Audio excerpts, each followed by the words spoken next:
이렇게 독단적으로 해요? 그게 왜 독단입니까? 독단이죠. 위원장의 권한입니다.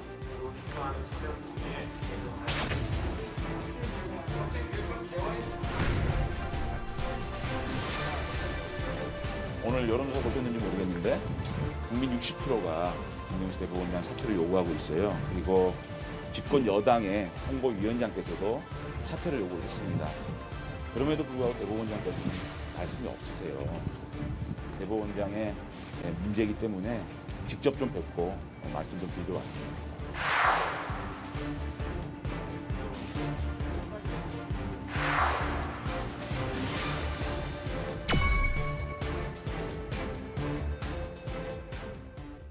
국민의힘 장제원 의원과 정치권 뉴스 잠금 해제 바로 시작하겠습니다. 의원님 안녕하세요. 오랜만에 뵙겠습니다. 예, 새해 복 많이 받으십시오. 새해 복 많이 받으세요. 일단 지역민들한테 유권자분들한테 잘 해주시고요. 예, 그러겠습니다. 어제도 그 국회 법제사법위원회 시끌시끌했는데 예. 그래서 결국 야당 의원들 뭐 대법원장까지 만나러 직접 현장 갔는데 갔습니다. 오늘도 또 왜 이렇게 아니요. 법사위는 이럽니까? 그러니까 오늘은 어저께 저희들이 출석 요구서를 네. 대법원장 출석 요구서를 제출했는데 그것을 저희들의 의사진행 발언도 안 주시고 위원장께서 그거를 그냥 거수로 표결을 해가지고 그냥 없애지 않았습니까? 네. 그래서 그 부분에 대해서 야당 의원들의 좀 발언을 좀 자유롭게 달라 그 부분에 대한 요구를 했고 네. 윤호중 위원장께서 그거를 수용을 했어요. 그런데 이 이용구 차관의 불출석 문제가 발생이 된 겁니다. 몸이 편찮으시다고 오전에 법무부에서 저희들께 이제 온 이유가 불출석 사유가 발열이 있었다라는 겁니다. 예. 그럼 굉장히 심각한 거 아닙니까? 코로나 상황에서. 코로나 관련해 발열. 그럼 네. 코로나 검진은 받았느냐? 네. 그랬는데 박범계 장관은 그 내용은 모른다는 거예요. 그럼 누가 결재를 했느냐? 네. 오늘 휴가를 갔다 그러는데 그렇다 그러면 차관이 여러 법무의 그 간부들과 접촉을 했을 텐데 네. 심각한 문제 아니냐? 차관의 불출석 사유를 명확히 해라. 그래가지고 지금 정해 중에 있는 겁니다. 그러니까 결국 이제 그 상임위원장이 그 증인으로 출석하는 사람에 대해서는 출석이라든지 불출석을 허가해주잖아요. 그렇습니다. 그리고 나서 이제 최종적으로는 이제 발열이 있어서 이용구 차관은 아마 곧 코로나 검사를 받으러 갈 것이다라고 이제 윤호중 위원장이 이제 정리를 했네요. 알겠어요. 그렇습니다. 예, 그렇게 하겠습니다. 그런데요. 예. 그 만약에 그 발열이 아닌데 네. 불출석했다고 하면 그건 거짓말 불출석이잖아요. 아니 검사 받으러 간다고 네, 그거는 했으니까 분명히 해야 이 됩니다. 의료 방역 당국의 뭐 예. 자료가 있겠죠. 예. 근데 제가 볼 때 오늘 법제사법위원회 박범계 장관이 출석을 한다고 그러니까 국민의힘에서는 상당히 좀 뭐 준비를 많이 했을 것 같아요. 그런데 정작 왜 그 주인공인 박범계 장관한테 질문 안 하고 어제 있었던 오늘까지 이어졌던 대법원장 출석 요구서 문제 가지고 이슈를 삼았어요. 아니요. 코로나 방역은 굉장히 중요한 예. 문제고 만약에 그 이용구 차관이 코로나가 확진이 된다고 하면 장관도 문제고 거기 나온 국장도 다 문제지 않겠습니까? 그런 차원에서 지금 정해가 된 상황이고요. 네. 사실 뭐 법무부 장관 오늘 나오는데 뭐 저희들이 벼르고 뭐 이런 건 아니고요. 네. 워낙 법무부에서는 사고를 많이 치니까 준비할 것도 없어요. 그냥 거기에 대해서 박범계 장관의 명확한 답변을 드릴 뿐이죠. 인사 네. 이번에 그렇게 되면 이번에 이제 현장에 드러난 바로는 박범계 장관하고 청와대 신현수 민정수석 간의 검찰 고위직 인사를 놓고 이제 갈등설이 불거졌다 이렇게 되는 것인데 사실상 문재인 대통령이 신현수 수석을 임명할 때는 그동안에 지난 1년여 동안 지난하게 이어졌던 어떤 검찰의 어떤 갈등 문제를 조정하라고 막중한 임무를 줬을 텐데 이렇게 사의를 했습니다. 사의를 표했습니다. 이거 어떻게 보고 있습니까? 심각한 문제죠. 예. 대한민국 국정의 최고 컨트롤 타워에서 인사 문제를 둘러싸고 이런 갈등이 불거지고 그것을 어쩔 수 없이 소통수석이 그거를 브리핑할 수밖에 없는 그런 상황이잖아요. 이건 굉장히 국정의 난맥상을 여과 없이 보여주는 거거든요. 어쨌든 어저께 청와대 브리핑을 보게 되면 검찰 검사장급 인사를 둘러싸고 법무부 장관과 민정수석이 이견이 있었고 그 이견이 조율되지 않은 상황에서 대통령께서 재가를 했다. 네. 이게 지금 청와대 해명이지 않습니까? 놀라운 일입니다. 그러면 마지막 인사안을 누가 재가를 받았다는 겁니까? 네. 박범계 장관이 직접 올라가서 재가를 받았다고 하면 장관이 대통령께 거짓말하고 재가를 받은 거겠죠.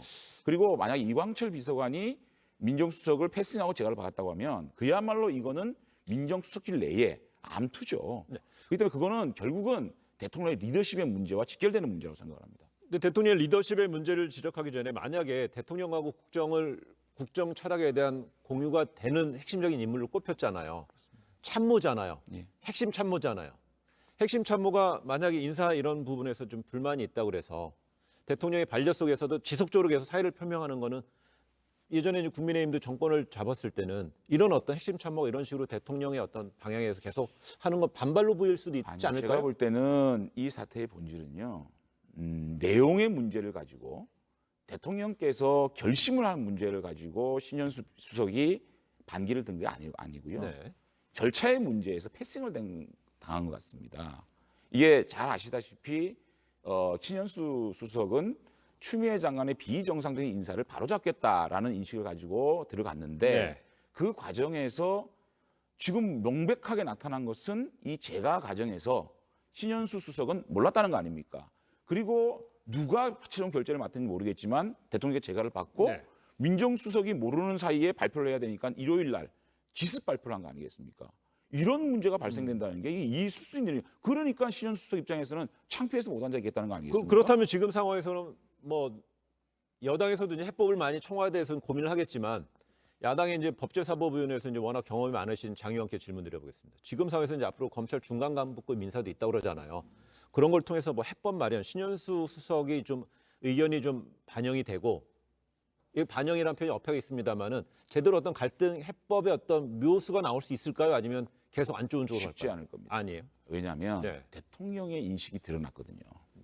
사실상의 추윤 갈등이 문재인 대통령과 윤석열 총장의 갈등으로 드러난 겁니다. 이번 네. 인사를 보면. 그렇기 때문에 앞으로 살아있는 권력 수사가 줄줄이 기다리고 있습니다. 아시다시피 울산시장 선거 개입 사건이라든지 월성 1호기 사건이라든지 김학의 불법 출금 사건이라든지 네. 이런 사건들을 수사할 수밖에 없고 또 중간 간부 인사에 있어서는 이것을 직접적으로 그 지휘하고 있는 그 부장급 인사를 해야 되거든요. 거기에서는 신현수 수석을 또다시 패싱할 수밖에 없는 그런 안이 될 수밖에 없거든요. 그것이 제가 볼 때 윤석열 총장이 7월까지 임기인데 그때까지는 계속될 수밖에 없어요. 예, 좀- 이게 대통령의 인식이 바뀌지 않는 한 제가 볼 때 신현수 수석이 견디기는 힘들 거라고 보여집니다. 그러니까 장 의원의 진단이었고요. 그럴 겁니다. 한번 보겠습니다. 네. 어떻게 될지 봐야 될 것 같고요. 조금 전에 저희가 대법원을 한번 시선을 돌려볼게요. 그 어제 대법원에 직접 국민의힘 의원들 찾아갔잖아요. 대법원장한테 가서 또 사퇴를 계속 요구했잖아요. 아니 근데 한번 보십시오. 예. 우리 법사위에서는 대법원을 상대로 현안질을 해야 됩니다. 네. 지금의 현안이 뭡니까? 김명수 대법원장이 거짓말 게이트거든요. 그러면 그것을 조재현 법원 행정처장이 직접 답변할 수 있는 게 아무것도 없어요. 네. 김명수 대법원장 본인의 문제, 신상의 문제이기 때문에. 그래서 출석 요구서를 우리가 제출했는데 그게 거부되지 않았습니까? 그러면 우리는 네. 대법원장에 직접 가서 물어보고 앞으로의 향보라든지 그리고 거짓말하게 된 사연 이런 것들을 들어야 되지 않겠습니까? 그래서 저희는 갔고요. 그렇지 않습니까? 지금 여론조사 나오는 거 보십시오. 예. 국민의 60% 이상이 사퇴를 하라고 하고 있습니다. 그런데 만약에 지금 현재 뭐 헌법 교과서에 나와 있지만 입법사법행정은 분리가 돼 있잖아요. 분립이 돼 있는데 국회 특히나 이제 법제사법위원들이 사법부의 수장이라는 대법원장한테 저번에 14일 전인가도 한번 갔었잖아요. 계속 가요. 어떻습니까? 아니, 사법부 수장 좀 흔드는 자, 분위기라는 보십시오. 시각도 있지 않을까요? 입법부가 유일하게 사법부를 견제할 수 있는 겁니다. 네. 사법부는 선출 권력이 아닙니다. 선출 권력은 입법부에서 사법부의 독립을 저해하고 대법원장이 이 사법부의 신뢰를 추락시키는 네. 이런 엄청난 일이 발생한 거거든요. 그럼 입법부가 당연히 여기에 대해서 물어봐야 되겠죠. 그런데 아까 말씀드렸듯이 국민들 60% 이상이 사퇴하라고 하고 있고요. 민주당의 청와대 대변인 출신의 홍보위원장도 사퇴하라고 그러고 있고 네. 법원의 직원까지 최악의 대법원장이라고 얘기하고 있습니다. 이렇게 민심이 들끓고 있는데 대법원장은 한마디 안 하고 있습니다. 예. 퇴근길에 자기가 기억이 안 나서 그랬습니다. 이런 변명으로 일관하고 있거든요. 이 문제에 대해서는요. 저희 입법부에서 대법원장에게 엄중하게 최소한 대국민 사과 성명이라도 얘기해라. 알겠습니다. 라고 얘기하고 그렇다면 하면 당연한 저희들의 최소한의 업무라고 생각합니다. 어제 갔었고 어제부터 또 2주 전에도 갔었고요. 그렇습니다. 앞으로도 또 대법원 또 찾아 항의 어저께 갔을 때 사퇴는 극구하지 않겠다라고 예. 못을 박았지만 저희들이 나오면서 국민들에 대한 도리가 사과는 해야 될 게 아니겠느냐, 정식 사과는 해야 되지 않겠느냐고 여쭤봤을 때 고려해 보겠다 그랬습니다. 그래서 그런 부분들을 저희들이 한번 기다려 보겠다는 겁니다. 알겠습니다.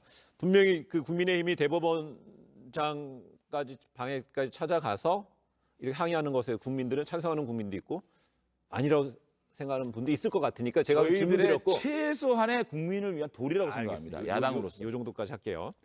지금 현재 그 근데 예. 한 말씀만 드릴게요. 예.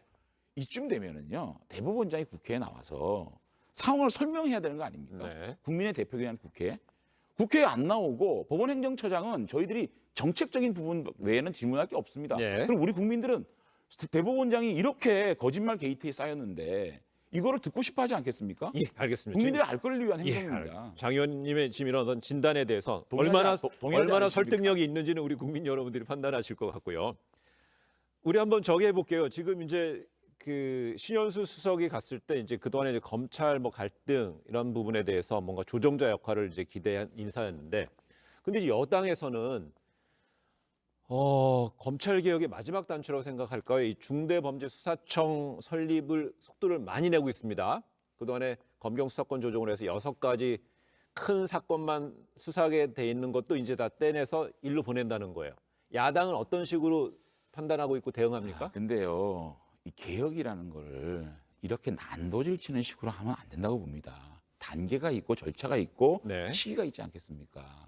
문제가 있다고 하면 그 문제를 도려내고 정교하게 도려내서 문제점을 해결해서 바른 길로 가야 하는 게 개혁이지 않습니까? 마음에 안 든다고 네. 검찰 개혁 민명 아래 검찰을 와해시키는 행동 아니겠습니까? 네. 검찰의 수사권을 완전히 뺏는 겁니다. 보십시오. 그래서 추미애 장관께서 예. 검찰 개혁을 하겠다 그래가지고 6대 범죄만 수사해라.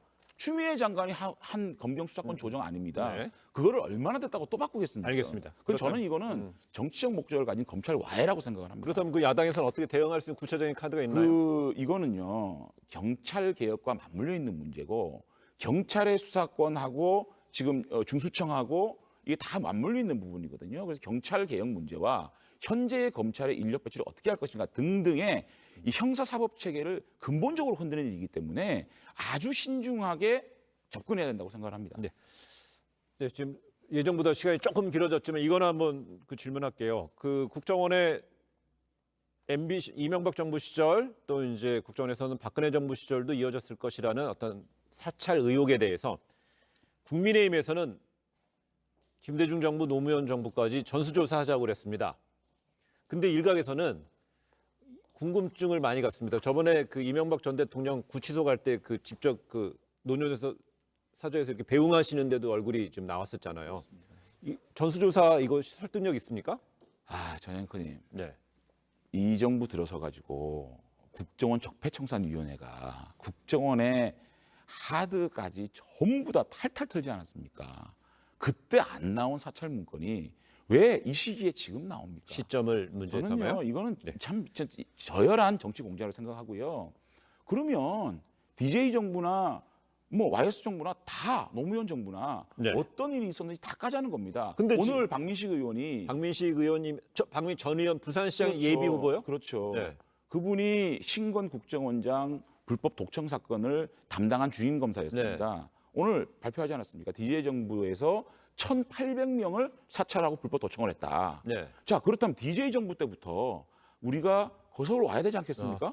그거는 너무나 지금 그거는 명백한 일입니다. 아니, 지금 이건 얘기할 때 적폐청산 차원에서라도 얘기할 때 이제 박민식 전 DJ 정부는 어떻게 의원은 그 부산시장에 이제 예비 후보로 출마하셨던 분이기 때문에 어떤 이해 당사자일 수 있기 때문에 아니요, 그거는 네. 명백하게 수사 자료도 그대로 있고요. 그분이 주임 검사였고요. 아, 그 신건 사건. 국정원장을 구속시킨 사람입니다. 아. 예.